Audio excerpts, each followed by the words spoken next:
All right, guys, the assignment for this week is to take pictures of water, whether it's moving or whether it's standing still. And the reason why we're asking you to do that is so that you can understand your shutter speed. The shutter speed is what helps to bring light into your camera so that you can control this. You can control how this sees whatever you want to see. There are four things that take place in your camera that you want to try to control, and that's what's making this whole thing as hard as it is, but as easy as it is as well. The four things are: you want to control your light, your light source. So you want to control that by your ISO, which is the way that your sensor inside your camera sees the light. Okay, so if you have an ISO, a real low ISO of 100, that sees your light, real clean. But if you take it up to 3200, then it gives a lot of grain in your finished product. So that's what you don't want, unless that's what you're going for, unless you're really just going for that. So you want to control the light. Then you want to also control the depth of field, which is what sets apart your pictures from an iPhone pictures. In fact, I'm recording this on an iPhone. I'm in my car right now, but then people are walking by thinking I'm crazy. But I'm in my car and I'm just talking to you now.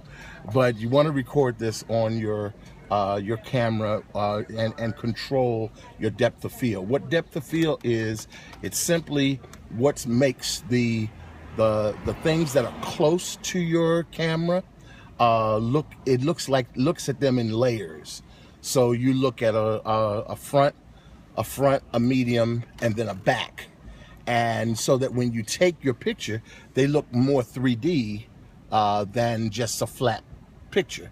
So what you want to do, you try to mimic those pictures where you ever see the pictures where the person who is in focus is really in focus and everything in back of them is so blurred, that you can't see anything back there. It's back there, you can't see anything back there, but it makes that picture just pop. It stands out. So you want to control your depth of field. You want to control your ISO. Then you also want to control the shutter speed. Well, before we even go to the shutter speed, you want to control your aperture. And the aperture is what your lens does. And the lens, this thing right here, I have a big lens on here now, but I have also some smaller lenses. And in fact, I can show you, this is a little pancake lens. This is a 40 millimeter lens, Canon 40 millimeter lens. And then I have, this is the lens, this is the kit lens, came with the Canon. And this is 18 to 55 millimeter. And then I have this one right here. This is a 50 millimeter. They call it the Nifty 50 or the Plastic Fantastic because this is one of the cheapest priced lens Canon makes. So this is only $125. This is the old one that's probably going now for about $80.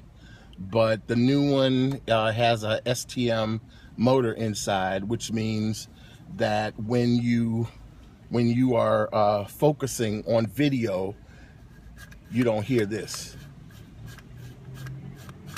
You don't hear anything. It's just real smooth. So that's the new one. That's $125. It looks just like this, except it has doesn't have a plastic end. It has a metal end. And you want to make sure that you have one of those, well, at least for that effect.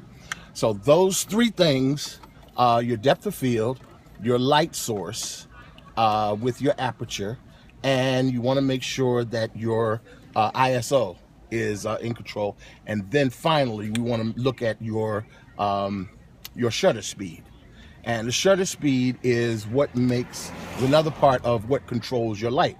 It's all about controlling light in this thing. And no matter what you do, no matter how much you do it, you want to control the light and your focus, and everything is good. But as long as you control that light, you're really going to have a nice picture. It's going to pop. It's going to really pop out. So one of the easiest ways of starting to learn how to control your shutter speed is to take your dial right here on your Canon. This is a Canon.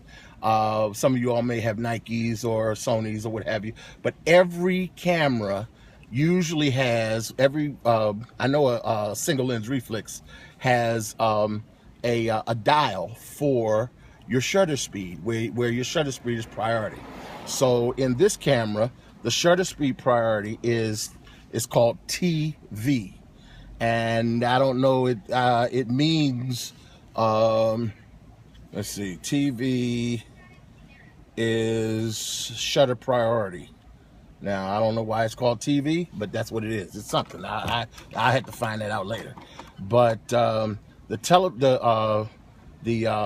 TV mode, the shutter priority mode, will help you guarantee that your shutter speed is in control. Now, when you do this on these particular points on your dial up at the top, your menu dial, you're going to allow the camera to do everything else. Now you will control the shutter speed, but the camera will do everything else. So when you set your shutter speed to 100, you set your shutter speed to 100. See, it's right there. You set it to T100. Then what you do is, and to do that, you just turn this dial. After you turn your big dial to the TV, and then you turn this little dial up right here in front, right in back of the shutter, where you press down on the shutter. It will give you the control, and you just dial it back and forth, and it will control your shutter speed.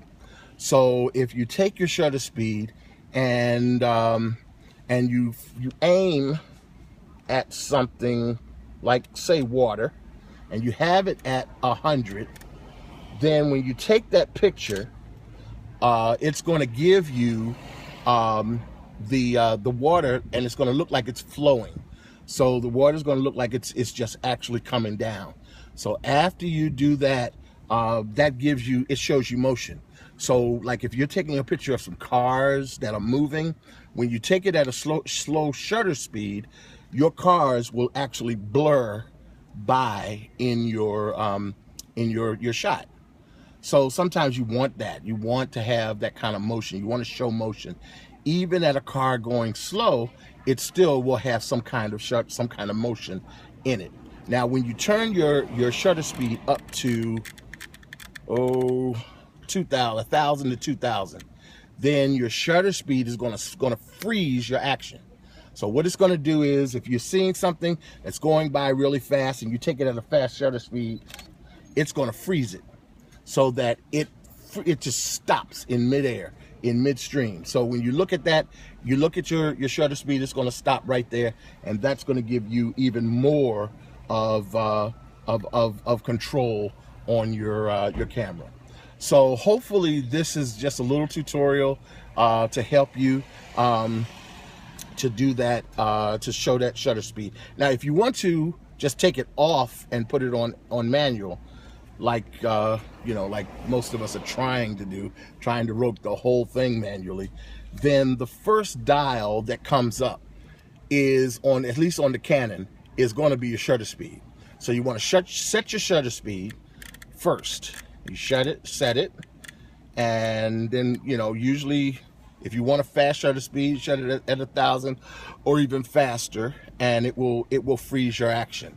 So you take your shutter speed, then you want to adjust. You press this little button here, this AV button, right here, right there, and you want to press that, and then adjust, and that will set your aperture. That will set how fast the light is going to come through your lens. Okay, it's going to set how fast the light is going to come through your lens. Then once you set that, then you want to look at your ISO. If it's really really bright outside. If you're outside, really bright, and you want a clean shot, you don't want any grain in it, you want to set it to ISO 100. So to do that, you want to go to this button right here on top, and it'll say ISO, and all of these are right in the same area. So you want to set this right here at the top. It'll say ISO, and on the back of your camera it will show all the different ISOs that you have. Now you don't want to have it at auto. You really don't, because then the camera takes over. And sometimes they do a good shot, sometimes they do a good job, and sometimes they don't. So if you want to be in control, then you set your own ISO. Once you set your own ISO, it's right there, locked in, and the camera will not budge from that. Then you want to make sure, finally, that your depth of field is set, and that will control. That will happen in your lens, which kind of lens you use, how long a lens you use, and even your subject matter. So once you do that, you sit tight, focus, snap, and you got a good shot. Okay, so that's my tip for today. I hope it works for you, and I hope it's been something that you can learn from, or that you can glean from. If there's anything I missed, feel free to let me know. I don't know everything at all, but what I want to do is share what I know, so that you can be good in your photography. So thank you very much. Have a great day.